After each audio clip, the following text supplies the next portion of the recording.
Hello. Today being 27th of October 2025. Uh,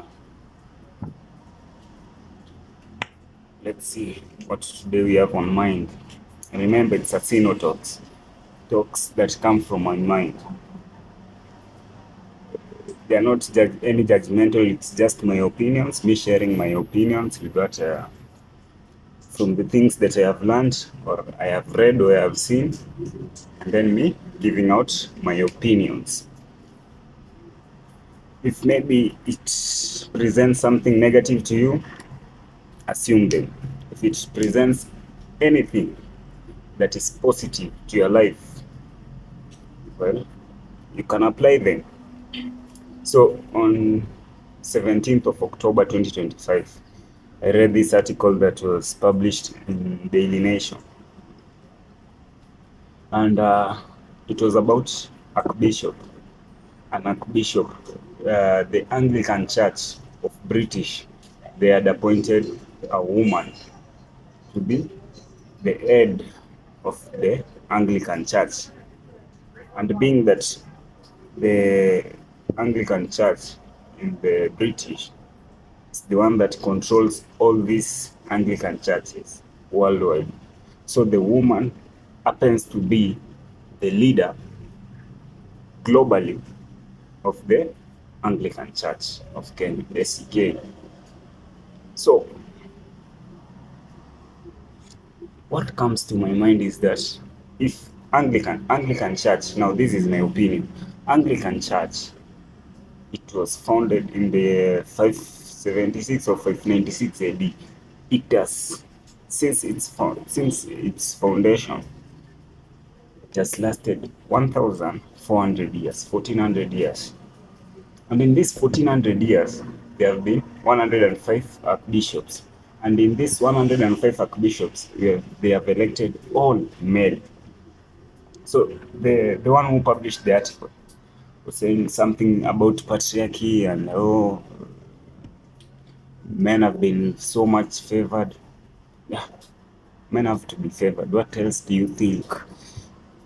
If out of these 105 archbishops, so the 106 happens to be a woman whom they have elected recently, and in these 1,400 years, how many people have been into the SCK church? How many people? Like over a billion. And out of this a billion, no one came with the idea, or no one saw it fit to elect a woman. But now, since our generation we happen to be, yeah, we happen to think that we are so much clever than the others who did not see it any fit for a woman to control such a group religion. You know, the SEK, it has a group membership, like it's over a million worldwide, those who are SEK. And now we have elected a woman to be the leader of such a big church. But now, these are my ideas. In the beginning, when God created the world, so we have been created, and then 7 days have passed, and then Adam was created. But Adam is a male figure, of course. So when Adam is created, Adam is lonely. And when Adam is lonely, then Eve happens to be created to be the companion of Adam. And Adam was the head. So if, as we think it's so much clever, oh, this, very clever, I think this is and this and this, then why the first thing, why did Eve, like, why create Adam first? Why not Eve? That's the first question. And then, remember when Adam was created, there was nothing called sin. Like, sin did not exist at all, at all. So, Eve, after Eve was created, after Eve being created, she comes, after Eve, after her,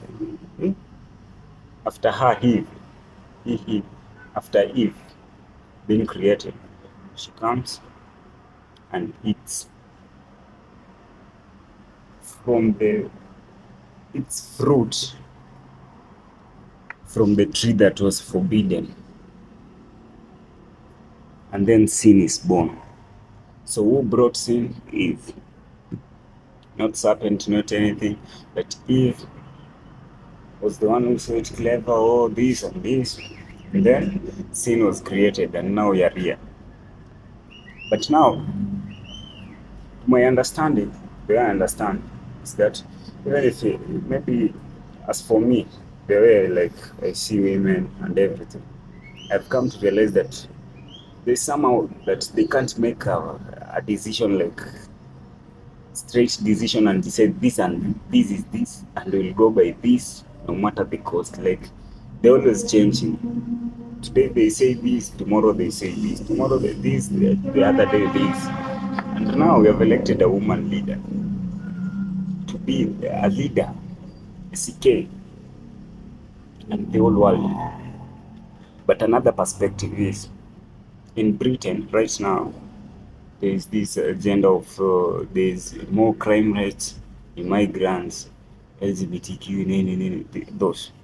And they want to, for me, they want to force this agenda into the church by saying, oh, these people deserve their rights, the other deserves also their. There's no right to be deserved by someone who does not want to acknowledge that he was born a male or she was born a female. And the only way to make a child is by meeting with another. If he's a male, the only way to make a child by coming together with a female. And if she's a female, the only way to make a child to procreate, which is our goal at the end of the day, is to come with a man. So man, female, female, man. Simple. A man marries a woman.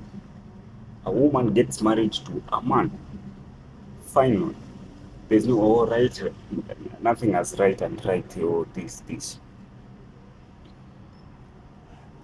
And the only way to bring this agenda to the church and maybe to other religions by making the head to be a woman whom you can convince easily and whom you can manipulate. Because a man, you can't just wake up and start manipulating a man, like telling him do this or no. You have to have, like, for men we have this logical thinking. Like you have to tell us logic. 1 + 1 is 2. Final. You can't just wake up and tell us 1 + 1 is 11 and oh, just have faith. No. For women, it's faithful thinking. Oh, 1 + 1 can just be 11 because 11 is big. No. For men, 1 + 1 equals to 2. 1, you add 1 with 1, it brings you 2 ones, making it 2. Nothing like faithful thinking, no. So as for me, I think that move, it's not a good idea. And by the way, archbishops do retire at the age of 70. And Sarah Mulali, the archbishop who was elected recently, she's 64 years. So for 6 years, she's going to lead the church. And as you know, a lot can happen in a day. So you can imagine in 6 years, what will happen. Just my opinion. Maybe she is good, with good intentions, with good logical thinking, of which we know. Or you can just accept, you can just have an expectation of worse things are coming. I mean, so that when the worst things arrive, it will not be a great news or a big news. Our expectations, we are just expected. And if she's good, then still a win-win situation. But for me, I can expect some worse things to will start happening. the SK church, with everything. That's my idea.